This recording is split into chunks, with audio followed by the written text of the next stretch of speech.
Welcome to the session assessing the effect of AI-driven tools on productivity in an academic setting. I'm Dr. Musabbir Chowdhury, one of the co-author of this paper. My other author is Dr.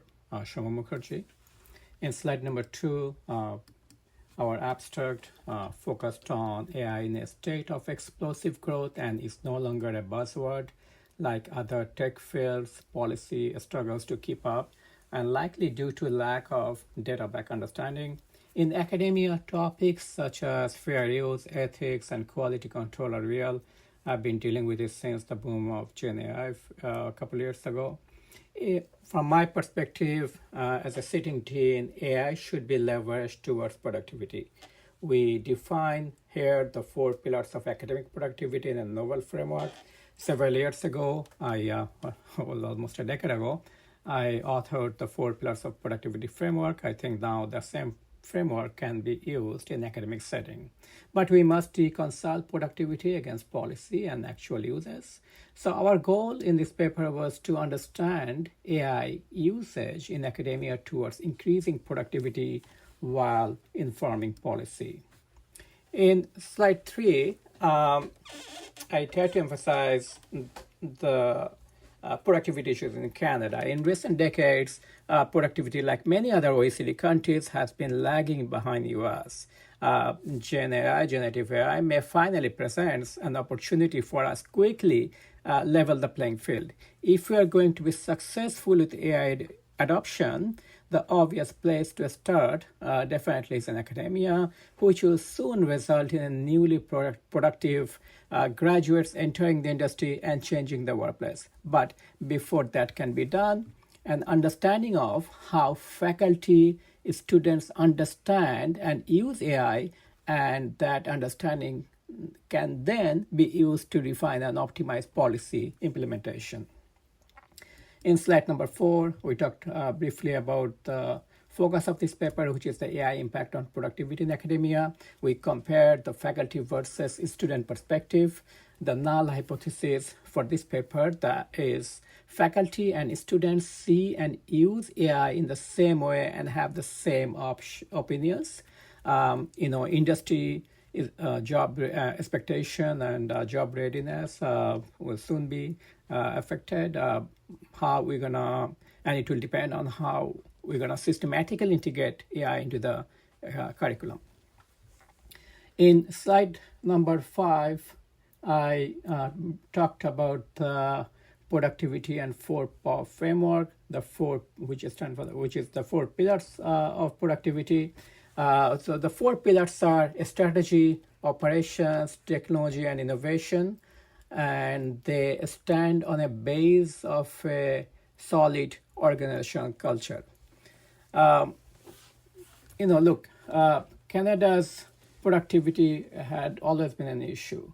And this is initially when I was doing the research in 2012. I think I came up with this framework so that it can be easily adopted by our small and medium-sized enterprises, which is about over 98% of Canada's of total businesses.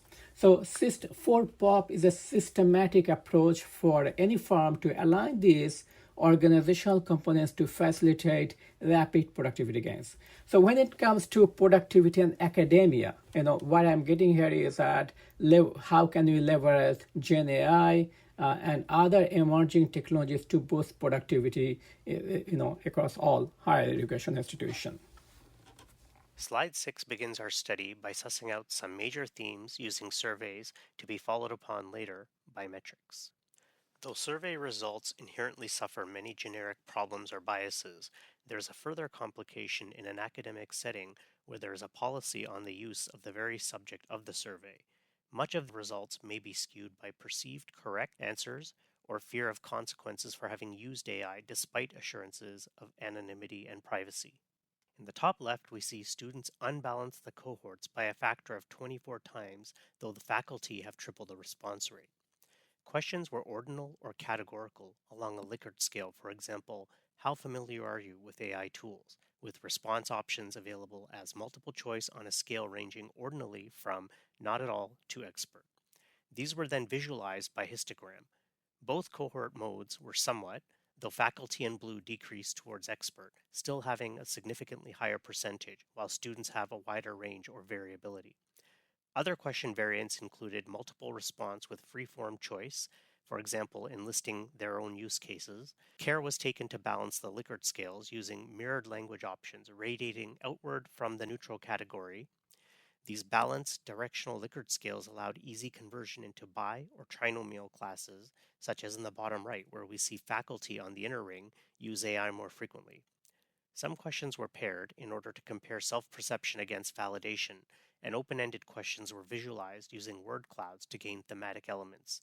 The NA option allowed for honest, accurate responses. In slide 7, we use the standard method of hypothesis testing, in which our null hypothesis states that students and faculty responses come from the same underlying distribution. Unlike the continuous case on the left, things get a little more complicated as we have discrete distributions with potential skew or asymmetry, as well as vastly different scales. Our complication arises from dealing with semi-continuous non-ratio data that is at best ordinal with equal-sized intervals.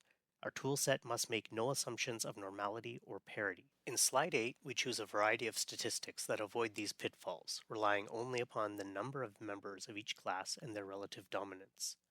Wilson confidence intervals around our proportions allow us to compare distributions directly. The Mann-Whitney unbiased test is compared to the Z distribution given the large pool data set.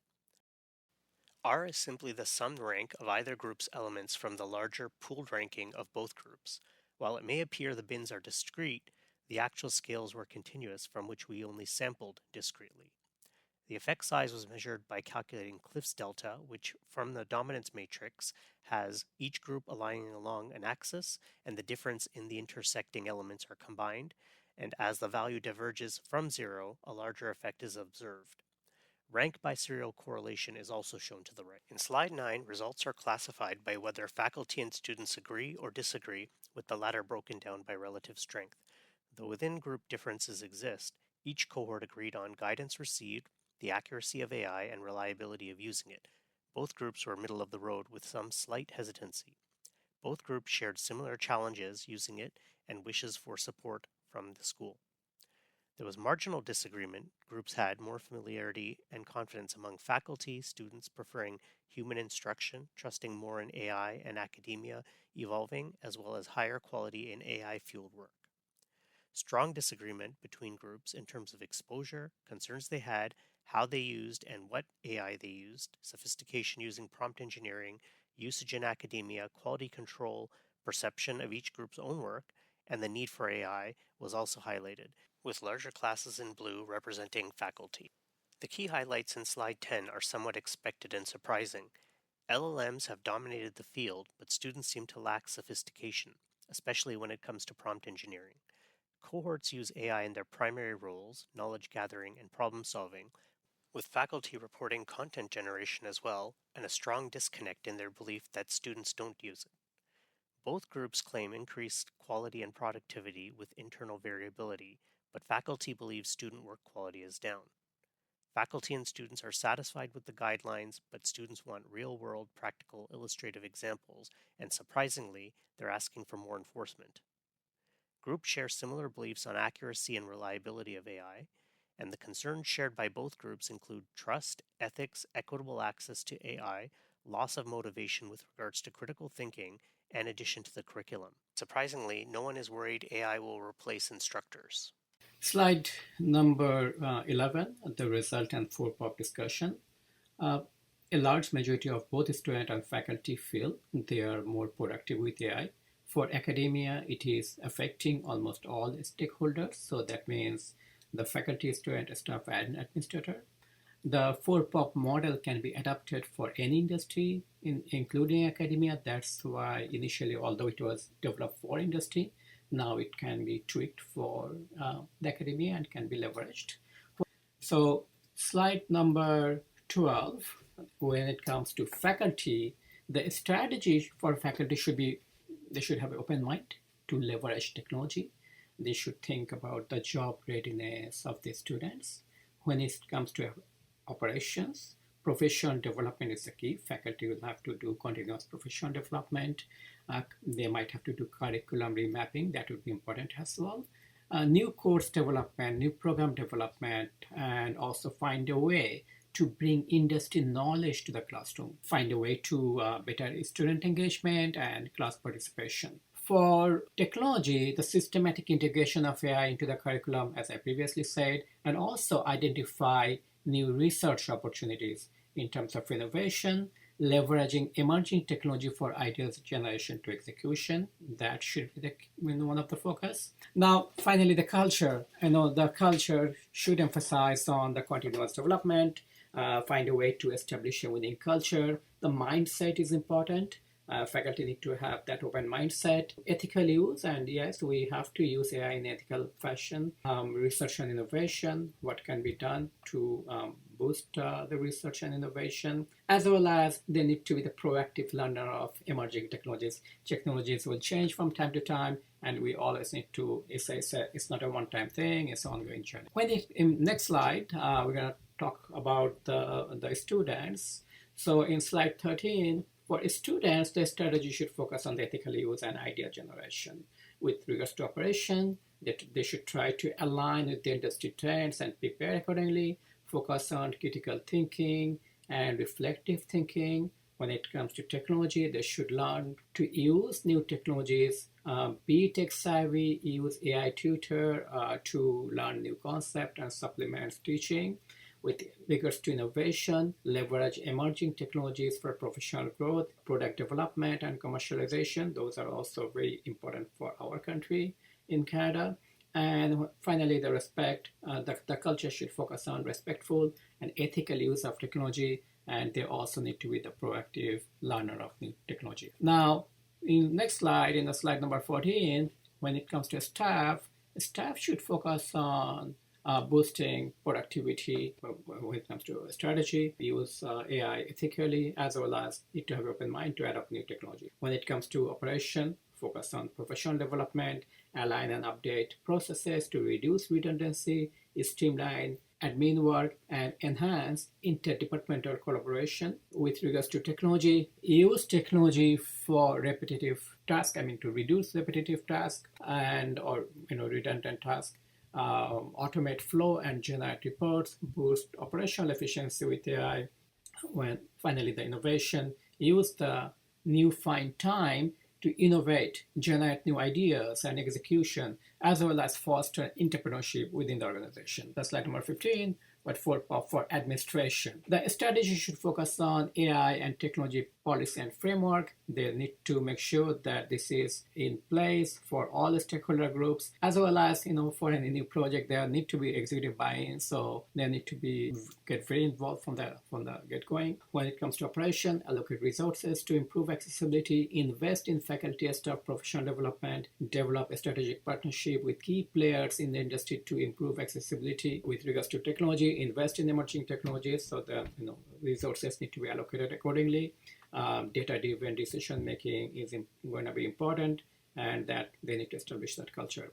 When it comes to innovation, they need to develop new academic programs as per the industry trends, building that connection with the industry, as well as promote industry, academia, and government collaboration. When it comes to finally the culture, promote organic growth, encourage bottom-up approach, winning teams. They need to be able to establish and focus on building that winning team and allocate resources accordingly. And also continuous learning need to be promoted within the organization. Establish, as well as finally, establish a culture of research and innovation in the institution. There is already a good deal of familiarity with AI amongst faculty and students. AI is so convenient that its use is already a reality, so we must embrace it with clear use guidelines and training. If we wish to increase productivity, we need to incorporate it into our curricula to produce job-ready graduates. Existing productivity models can and should factor in AI, as people are generally self-reporting that they are more productive while using it. Hopefully, further studies will assess just how much productivity is being added by AI on a per person basis. And with the rapid development in models, we are seeing it is likely that at least for the near future, that number will grow. Thank you, everyone.